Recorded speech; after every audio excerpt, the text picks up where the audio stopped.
You know that moment when you flush the toilet and, instead of going down, the water starts to rise menacingly, along with your fear of flooding the bathroom with water and waste?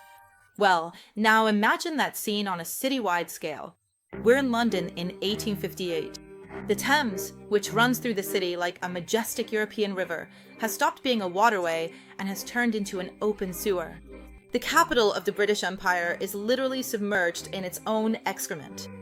The air is so thick with stench that people vomit in the streets, horses go wild, and members of parliament are forced to suspend their sessions. But how did it come to this? And how did Londoners deal with this foul-smelling catastrophe? Let's find out together.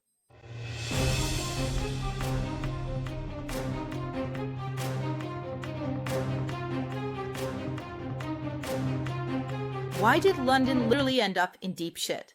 The Victorian era is synonymous with progress, steam trains, factories, economic growth. But there was one small problem. Human waste was still managed as it had been in the Middle Ages. All the garbage, animal carcasses, butcher scraps, and general filth were thrown directly into the river or left in courtyards, in the streets, in overflowing cesspits that were periodically emptied, with their contents ending up in the Thames or in canals that eventually flowed into the Great River anyway. This system, although rudimentary, helped to prevent the excessive accumulation of waste. However, with the population boom of the Industrial Revolution, London went from about 1 million inhabitants to 2.5 million in just 50 years, and the sanitary infrastructure couldn't keep up with this dizzying growth. Surprisingly, the introduction of the first flush toilets actually made the situation worse. But how? Isn't that a step forward? It's not. When in a short time thousands of Londoners started connecting their cesspits and poorly built latrines to the city's many drainage channels, a system where tons of sewage were carried through the streets to end up in the Thames. At the time, emptying a cesspit was quite expensive, so most of the existing ones were already overflowing with crap even before the installation of toilets. Adding all those drains was like pouring a torrent of water into an already clogged sink. Instead of getting rid of the waste, it created a colossal blockage that ended up directly in the Thames. The general belief was that since the Thames flowed into the sea, everything dumped in there would be carried away by the currents and would no longer be a problem. Out of sight, out of mind. Kind of like plastic waste in the 80s. Strangely enough, things didn't go as planned. In fact, the Thames is a tidal river, which means the tides inevitably pushed the decomposing sewage back upstream, where it would accumulate and start to stagnate. Without a proper drainage system, the whole city paid the price. The streets of London were a hellish mix of mud, waste, and animal droppings. Horses were still the main means of transport and produced huge amounts of manure that piled up quickly, turning every rainfall into a nauseating sludge. The city street sweepers did what they could, but the amount of waste was such that it was impossible to keep the streets clean. Not to mention the smell. London was famous for its stench long before 1858, so much so that foreign travelers described parts of the city as unbreathable decades earlier. To make matters worse, the poorest homes didn't have proper latrines. Entire neighborhoods shared just a few, often dilapidated, toilets, and it wasn't uncommon for people to get rid of their waste by throwing it directly into the street. Older houses had elevated latrines that emptied straight onto the road. A system that, while practical, made it impossible to avoid contaminating the surrounding environment. And then there were the cemeteries.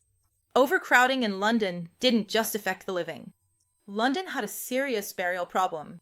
Bodies were often buried in shallow mass graves, and their decomposition contributed to spreading pestilential odors, as well as dangerous contamination of the groundwater. A doctor of the time described the problem by saying that London's drinking water was chemically identical to a solution of putrefied matter. Political debates on the issue were endless. Some members of the government argued that people's reaction was exaggerated and that Londoners should simply get used to the smell.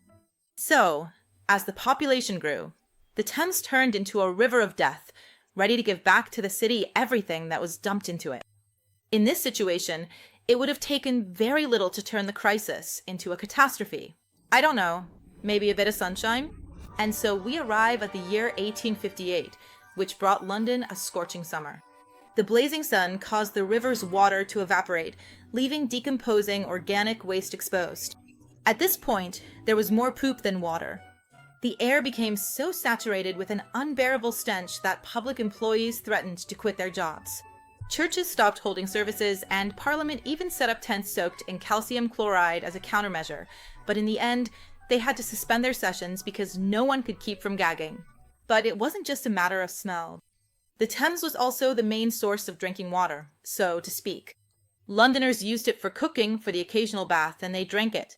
All of this led to a series of recurring health crises. Between 1832 and 1854, London was struck by several cholera epidemics, a phenomenon that up until then had not been fully understood. Many doctors still believed in the miasma theory, according to which diseases were caused by bad air. It was only with the studies of Jon Snow, not the one from Game of Thrones, but a real doctor, that people began to understand that cholera spread through contaminated water. But at the time, this discovery did not immediately lead to a radical change. The miasma theory still dominated medicine at the time, and in general, people thought it was the stench coming from the Thames that caused the epidemics. To counter the situation, the authorities and citizens took desperate measures. They burned huge amounts of tar and sulfur to purify the air, spread quicklime along the riverbanks, and used perfumes and chemicals in an attempt to cover up the smell. However, all of this turned out to be completely useless. The newspapers of the time did not miss the chance to describe the horror that was engulfing the city. Eyewitness accounts tell of people vomiting in the streets, horses driven mad by the stench, and shopkeepers forced to close their stores because no one dared venture into the city anymore. The air was so unbreathable that some residents temporarily fled London, seeking refuge in the surrounding countryside. Even the Thames boats, the main means of transport for many people, had become unusable. Passengers refused to travel on the river, and the sailors working on the boats complained of constant nausea and breathing problems. Everyday life had turned into a nightmare. Meanwhile, the health crisis reached critical levels. Hospitals and infirmaries filled up with patients suffering from gastrointestinal diseases and infections caused by contact with the Thames water. Even those who didn't drink directly from the river were at risk.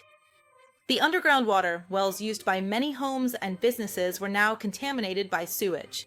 Drinking a glass of water in London in 1858 was like playing Russian roulette with bacteria. Even Charles Dickens complained, writing to a friend, "I can attest that the miasmas, even in a brief whiff, were of such a nature as to make one's head and stomach swell." Even Queen Victoria and Prince Albert were affected by the unbearable stench. It is said that during a cruise on the Thames, they were forced to return to shore after just a few minutes, unable to bear the nauseating smell. Faced with widespread despair, wild and impractical solutions were proposed. Some suggested building scented barriers along the riverbanks, while others proposed diverting the course of the Thames to move the stench out of the city. But there was no escape. London remained trapped in its own filth. However, there were those who managed to get something good out of the situation, if you can call it that. While the more well-off could seek refuge in houses far from the river, the poorer part of the population was forced to stay in the filth. So some turned their shitty way of living from a condition of life into a source of income. There were entire categories of workers whose jobs were closely tied to managing waste and surviving among the city's scraps. There were the toshers, or scavengers, who rummaged through the sewers in search of valuable items. Yes, you heard that right. There were people who dove into the filth hoping to scrape together a few lost coins or a piece of metal to resell. But the toshers weren't the only ones plunging into the worst of the worst. The mudlarks, literally, larks of the mud, were extremely poor children and adults who searched the mud of the Thames for items they could recover and sell. Their work exposed them to toxic substances and diseases, but for many, it was the only way to survive. Armed with just a simple stick and a sack, they would spend entire days along the riverbanks hoping to find something valuable. The risk of cutting themselves on glass or rusty metal was extremely high, not to mention the infections they faced. And then there were the night soilmen, who worked in the darkness to empty latrines, carrying buckets of excrement through the city streets. They did this at night because there was no traffic, the smells were a bit less nauseating than during the day, and above all, there were no citizens watching them with disgust as they carried buckets full of their waste. They carried the excrement outside the city, where it was reused as fertilizer or dumped into the river. Every now and then, someone would die from the toxic gases, or fall into one of the cesspools they were cleaning and never come out again. The night soilmen were marginalized by society and often avoided like the plague, but at least they were paid better than the average manual labor. And finally, there were the chaperat, the rat catchers, hired by the municipality to catch the rats living in the underground sewer system in order to prevent the spread of diseases. They were poorly paid, but their work contributed enormously to disease prevention both during and after the Great Stink. Despite these professionals, every day the street sweepers fought a losing battle against mud, animal droppings, and household waste. With the heavy traffic of carts and horses, the cleaning work made little difference. Every morning, the city woke up to the same filthy streets as the day before. The stench was no longer just a nuisance, but a threat to public health and the entire city economy. Merchants complained about declining sales, and even the parliamentarians who had so far ignored the problem were forced to flee their own sessions. The Palace of Justice was temporarily evacuated to Oxford and St. Albans. The authorities sought immediate and desperate solutions, but none of them addressed the root of the problem. One of these was spreading tons of lime along the banks of the Thames and near the mouths of the sewers, hoping it would neutralize the stench and purify the waters. Teams of workers labored nonstop to spread the lime during low tide, an operation that cost about £1,500 a week. However, it was like spraying air freshener on a decomposing corpse, completely useless. The stench didn't go away, and London continued to suffocate in its own waste. In the end, relief came from nature itself. After weeks of unbearable heat, heavy rains arrived, helping to dilute the stagnant sewage and temporarily reduce the nauseating smell. But it was only a temporary fix. The problem remained unsolved, and the city knew it couldn't rely on the weather alone to avoid suffocating. The population had been complaining for decades, but the government only decided to take serious action when the new Parliament building was constructed right in front of the pestilential river.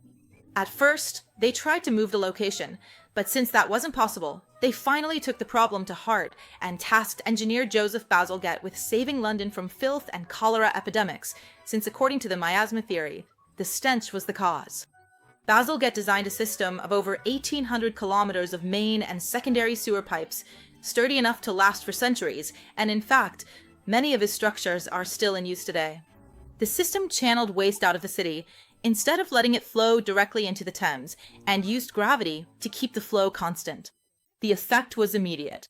After the new sewers were put into operation, cholera levels dropped dramatically, and although the Thames did not immediately return to being a clear river, at least it stopped being a deadly threat. Finally, after centuries of neglect, London had a long-term solution. Bazalgette's system was so extraordinarily well designed that it is still in use today, thanks also to his incredible foresight. For example, after precisely calculating the necessary width for London's sewers based on the population at the time, he decided to double it, knowing that as the city grew, more space would be needed. It is said that if Bazalgette had not made this choice, London's drainage system would have been overwhelmed as early as the 1950s. A new professional figure was created, the flushermen, who were responsible for washing away waste and anything else that could block the flow of water in the new sewer system. Their clothing became iconic. They wore heavy blue waterproof coats, though not as waterproof as they should have been. Otherwise, the men would have complained about sweating too much. They were buttoned up at the chest and reached almost down to the knees, where they met huge leather boots that covered part of the thigh, like those worn by fishermen, and they wore wide-brimmed hats like those of street sweepers. Bazalgette's project not only changed London, but became the model for other major cities around the world. His sewers marked the beginning of modern urbanization and the importance of sanitary planning in metropolises. For his service to the nation, Bazalgette was knighted in 1875. In short, the Great Stink of 1858 was disgusting, deadly, unbearable, but it marked a turning point in wastewater management that inspired the whole world. Today we take sewer systems for granted, but let's remember that without this epic crisis, we might still be here complaining about the stench in the streets. If you haven't already, subscribe and like this video, otherwise you're stinkers. See you next time. Bye.